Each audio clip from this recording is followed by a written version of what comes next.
Marcharemos no sul e no norte. Ninguém pode esta marcha deter. Pois se nós não tememos a morte, a quem é que nós vamos temer?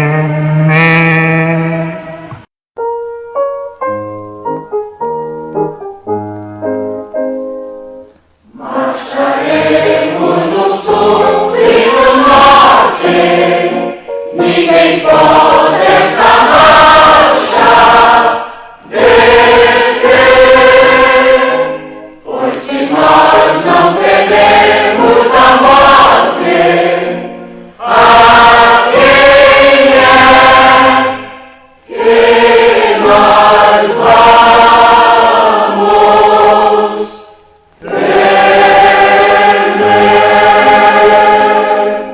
marcharemos no sul e no norte, ninguém pode esta marcha deter, pois se nós não tememos a morte, a quem é que nós vamos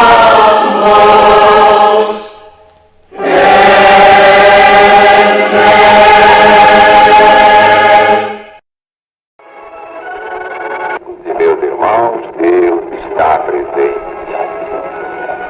Viva Jesus em nossos corações para todos sempre. Este é o capítulo 17 do Apocalipse de Jesus segundo São João. Versículos 1 a 5.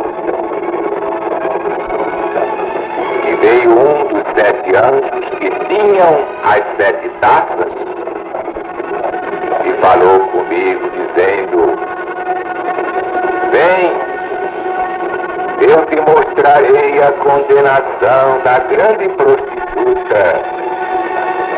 Está sentada sobre muitas águas. Com ela se prostituíram os reis da terra, e os que habitam a terra se embebedaram com o vinho da sua prostituição. Me levou em espírito a um deserto, e vi a mulher sentada sobre uma besta de cor escarlata, estava cheia de nome de blasfêmia, e tinha 7 cabeças e 10 chifres. E a mulher estava vestida de púrpura e de escarlata, e adornada com ouro, e pedras preciosas e pérolas. E tinha na sua mão um cálice de ouro, cheio das abominações e da imundice da sua prostituição. E na sua testa estava escrito o nome: Mistério, a grande Babilônia, mãe das prostituições e abominações da terra.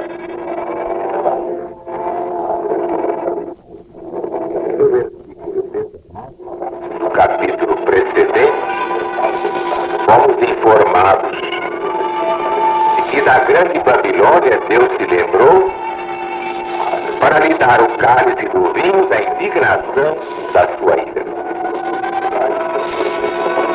E o profeta se ocupa agora mais em particular do assunto desta grande Babilônia. E para apresentar um quadro completo dela, retrocede e nos lembra alguns fatos da sua história passada. Os protestantes em geral, desde Martinho Lutero, creem que a mulher apóstata apresentada neste capítulo é um símbolo da Igreja Romana. Entre esta Igreja e os reis da terra tem havido realmente um contato ilícito, um estranho conúbio, e com o vinho da sua fornicação ou com as suas falsas doutrinas, eles têm sido embriagados, porque ela tem embriagado todos os habitantes do mundo. E aí se baseiam para explicar a reforma protestante desde Martinho Lutero. Igreja e Estado. Esta profecia, com a sua distinção entre Estado e Igreja, é mais concreta do que outras aplicáveis ao poder romano. Temos aqui a mulher, a Igreja, sentada sobre uma besta escarlata ou escarlate, que é o poder civil, pelo qual ela é transportada e que ela dirige e guia para seus próprios objetivos, como um cavaleiro dirige o cavalo sobre o qual está montado. As vestes e decorações desta mulher, apresentadas no versículo 4, estão em flagrante harmonia com a aplicação feita deste símbolo, porque a púrpura e a escarlata são as principais cores usadas nas vestes de papas e cardeais. Entre as miríades de pedras preciosas que adornam o seu serviço, segundo o testemunho ocular da história, a prata é raramente conhecida e o ouro parece pobre. E da taça de ouro que está na sua mão, símbolo da pureza de doutrina de profissão, que devia ter contido só o que é inalterado, inadulterado, que é puro, inconspurcável, ou explicando a figura só o que está em pleno acordo com a verdade divina. Infelizmente daí saem somente abominações e o vinho da fornicação, símbolo adequado das suas abomináveis doutrinas e ainda práticas mais abomináveis. Não sou eu quem o diz, mas é o próprio Apocalipse. A rigor, a interpretação que identifica a Igreja de Roma com a Babilônia apocalíptica nem data da Reforma. Já no 7º século e seguintes, a Igreja Romana estava unida com a cidade de Roma pela junção dos poderes temporal e espiritual na pessoa do pontífice romano. E quando a Igreja de Roma começou a apresentar os seus dogmas e a impô-los como necessários para a salvação, então foi publicamente afirmado por muitos, embora ela queimasse alguns por terem feito, que ela estava cumprindo as profecias apocalípticas, referindo-se à Grande Babilônia. Embora a destruição de Roma pagã pelos gozos do V século fosse um acontecimento da máxima importância, contudo, nenhuma única testemunha do passado pode ser citada em favor da exposição de Bossuet e seus correligionários, que veem o cumprimento das previsões do Apocalipse respeitantes da destruição de Babilônia na queda de Roma pagã pela espada de Alarico.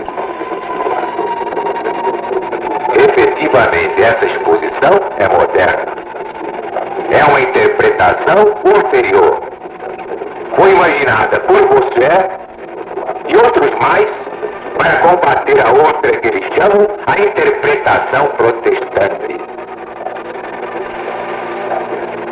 A identificação da Babilônia apocalíptica com a antiga Roma pagã, como seu adequado antítipo, é uma intervenção da moderna Roma papal.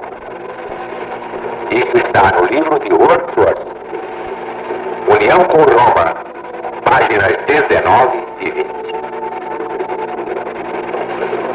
Mas vamos ver também o que diz Hislop, as duas Babilônias, página 6.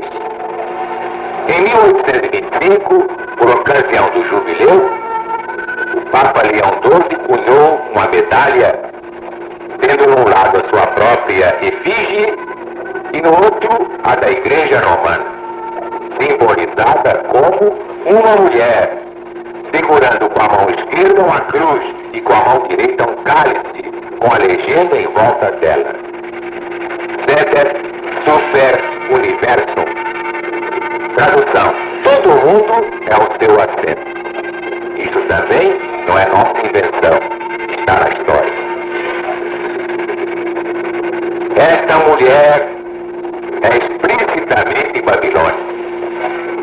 Roma é, portanto, Babilônia com exclusão de todos os outros corpos religiosos? Não. Pelo fato de que ela é chamada Mãe das Impudicas, como já fizemos notar, que mostra que há outras organizações religiosas independentes que constituem as filhas apóstatas e pertencem a essa grande família.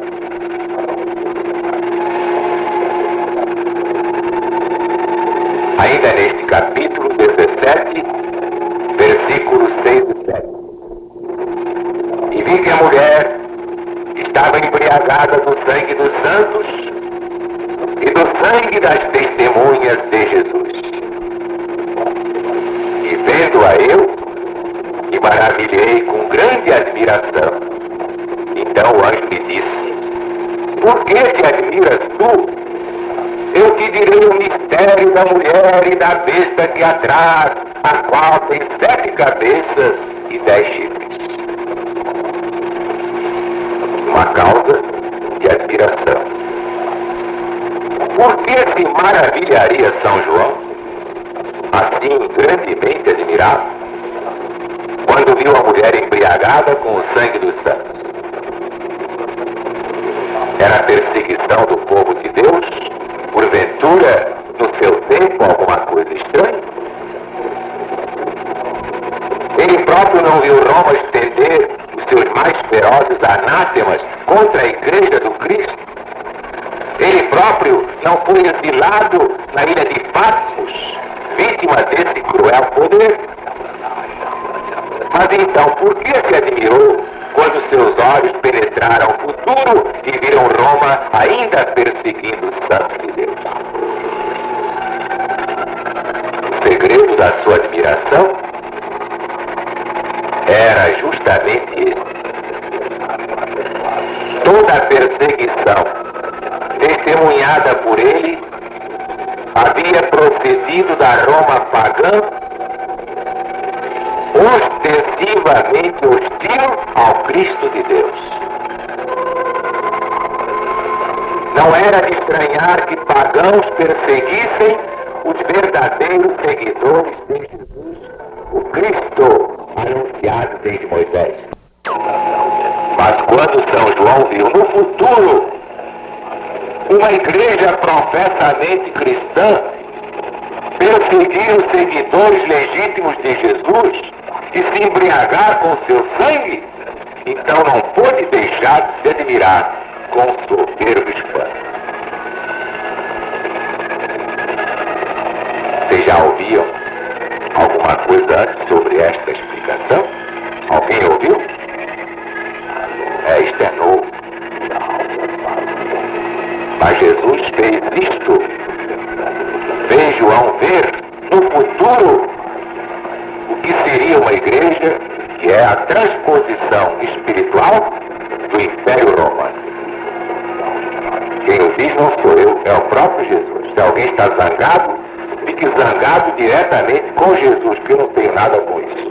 A mim só cabe ter a coragem de proclamar tudo isto até o fim da vida. capítulo 17, versículos 8 a 11. A besta que viste foi e já não é. E há de subir do abismo e irá à perdição. E os que habitam a terra, cujos nomes não estão escritos no livro da vida, desde a fundação do mundo, se admirarão, vendo a besta que era e já não é, mas que virá. Aqui há sentido, aqui há sabedoria. As 7 cabeças são 7 montes sobre os quais a mulher está sentada. E são também 7 reis. 5 já caíram. Um existe, outro ainda não veio. E quando vier, convém que dure pouco tempo. E a besta que era e já não é ela também o 8º, que é dos 7, que vai à perdição. Temos aqui Roma, 3 fases ou períodos. A besta de que o anjo fala é evidentemente a besta escarlata ou escarlate. Uma fera, como a que aqui é introduzida, é um símbolo de um poder opressor e perseguidor. Enquanto o poder romano, como nação, teve uma existência longa, ininterrupta, passou por certas fases durante as quais este símbolo lhe seria aplicável e durante cujo tempo, consequentemente a besta, em profecias como esta, se podia dizer que não era ou não existia. Assim Roma, na sua forma pagã, foi um poder perseguidor em suas relações com o povo de Deus, durante cujo tempo constituiu a besta que era. Mas o império se converteu nominalmente ao cristianismo, isto é, não ao verdadeiro, ao cristianismo dos homens. Houve uma transição do paganismo para outra fase de religião falsamente chamada cristã.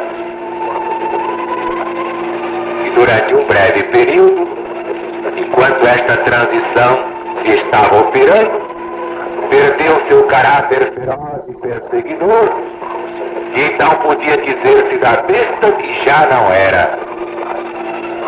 Passou-se o tempo, degenerou o papismo e de novo assumiu seu caráter sanguinolento e opressor. E então constituiu a besta que virá, ou que havia de vir depois dos dias de São João. As 7 cabeças. Primeiro se diz que as 7 cabeças são 7 montes, e depois 7 reis, ou formas de governo. Porque a expressão do versículo 10, que são também 7 reis, devia-se ler, e estes são 7 reis. 5 já caíram, diz o anjo.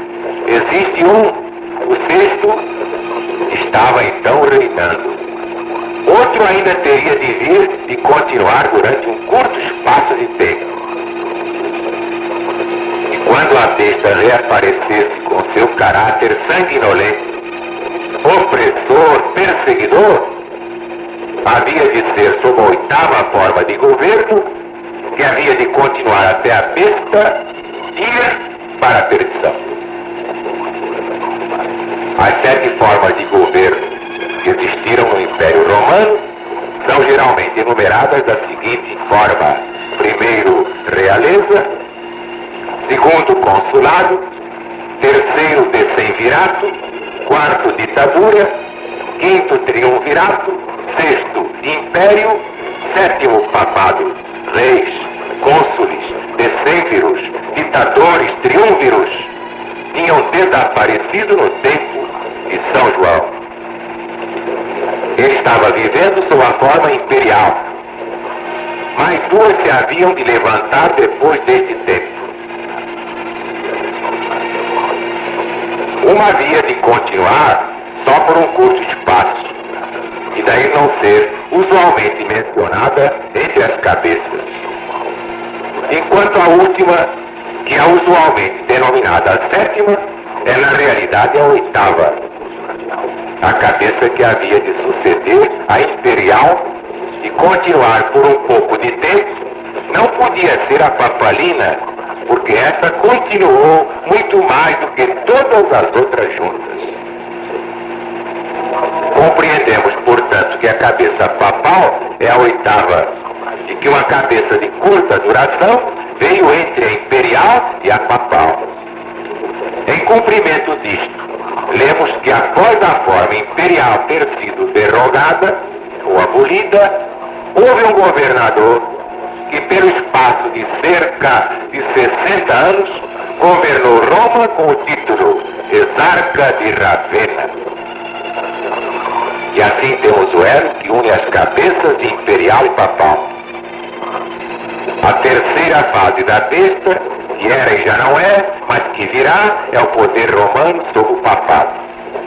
E desta forma, sobe do abismo ou baseia o seu poder em pretensões que não têm fundamento, senão na mistura de erros cristãos e superstições supinamente pagãs.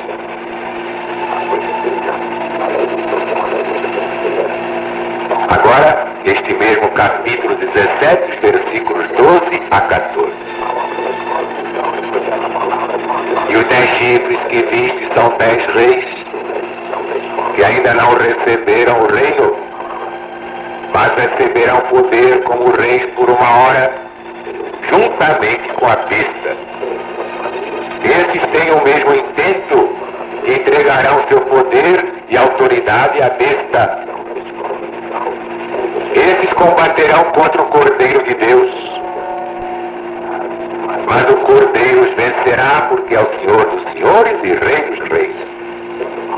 Vencerão os que estão com ele, chamados, eleitos e fiéis. Eis aí as 10 pontas. A propósito disso, é preciso reler o profeta Daniel, capítulo 7, onde se demonstra que representam os 10 reinos que saíram do Império Romano. Recebem poder por uma hora. Em grego original, a palavra significa espaço indefinido de tempo. Poder com a besta, isto é, reinam durante um espaço de tempo contemporaneamente com a besta, dando-lhe a sua força, o seu poder. Crowley, na sua obra sobre o Apocalipse, apresenta o seguinte comentário ao versículo 12. A previsão define a época do papado pela formação dos 10 reinos do Império Ocidental. Receberão poder por uma hora com a besta. A tradução devia ser na mesma hora. Os 10 reinos deviam ser contemporâneos, diferentemente das 7 cabeças que foram sucessivas. Esta linguagem refere-se ao passado, quando os reinos da Europa davam unânime apoio ao papado. Não se pode aplicar ao futuro, porque após o começo do tempo do fim, haviam de tirar o seu domínio para o destruir e para o desfazer até o fim. Profeta Daniel, capítulo 7, versículo 26. E o tratamento que estes reinos concedem finalmente ao papado é expresso no versículo 16, onde que aborrecerão a prostituta e a porão desolada e nua, comerão sua carne e a queimarão no fogo. Há anos que as nações têm estado a realizar uma parte desta profecia. Só concluirão queimando-a com fogo quando se cumprir o Apocalipse, no versículo 8 do seu capítulo 18. Estes combaterão com o Cordeiro. Versículo 14. Somos aqui levados para o futuro, para o tempo da grande batalha final, porque nesse tempo o Cordeiro de Deus terá assumido o título de Rei dos Reis, Senhor dos Senhores.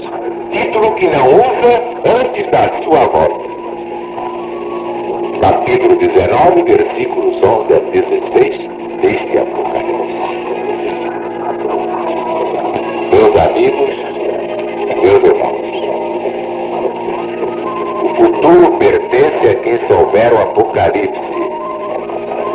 A nação que souber o Apocalipse governará o mundo. Será que o Brasil sabe o Apocalipse para ser colocado na vanguarda do mundo?